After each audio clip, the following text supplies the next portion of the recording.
šalis, kuri mano nuomonė yra nepakankamai gerai vertinta. Ir tai yra Sakartvelas. Prieš tai, kai mano tėvai nusprendė keliauti į Sakartvelą vaikystėje, aš apie Sakartvelą žinau tik tai, kad Baržomi vanduo yra iš ten. Tiesų, Sakartvelas yra be galo graži šalis, ten yra ir gamtos, ir maisto, ir kultūros, visko realiai. Ir tą kaukazietišką vaibą tu gali pajausti būti tenai. Žmonės ten yra labai šilti, draugiški, mieli, labai svetingi. Išskirtinis maistas, tai hinkaliai visokie, hačiapuriai, labai skanus gazuotas gėrimas tarhūnas. Tai tie, kas mėgsta vyną, tai tikrai keliaukite į Sakartvelą, nes ten yra, kaip žinot, nemažai vynogynų visokių ir ten galite paragauti visokių rūšių raudonojo vyno.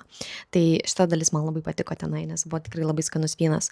Ypatingai, kas mėgsta saldžiai, nes ten tikrai yra nemažai pasirinkimo saldaus vyno. Ir be abejo gamta. Gamta ten yra įspūdinga, graži, labai kalnuota, galima ir hikint, galima ir tiesiog pagyventi kažkur, nežinau, kalnuose, miške. Prieš keletą metų, kai buvau Sakartvele, mums teko nakvoti pas vietinius, tai tiesiog kalnuose mes gyvenome ir mes kepėm nuo tos šašlykus, mes žiūrėjom jų rutiną, mes žiūrėjom jų papročius, tradicijas, viską, ką jie veikia ir iš tikrųjų buvo labai įspūdinga ir labai faina. Čia yra kažkokia visiškai kitokia patirtis.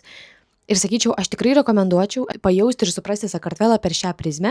Aš tikrai rekomenduočiau važiuoti rudenį, pavasarį ir kainos yra žymiai pigesnės. Vis tiek vasaros sezono, tai ten yra labai daug turistų ir ta kelionė jau gaunas labiau poilsinė prie jūros, o tą tikrai Sakartvelo vaibą galima pajausti visiškai kitose Sakartvelo miestuose. Tai tiek ir gerų kelionių.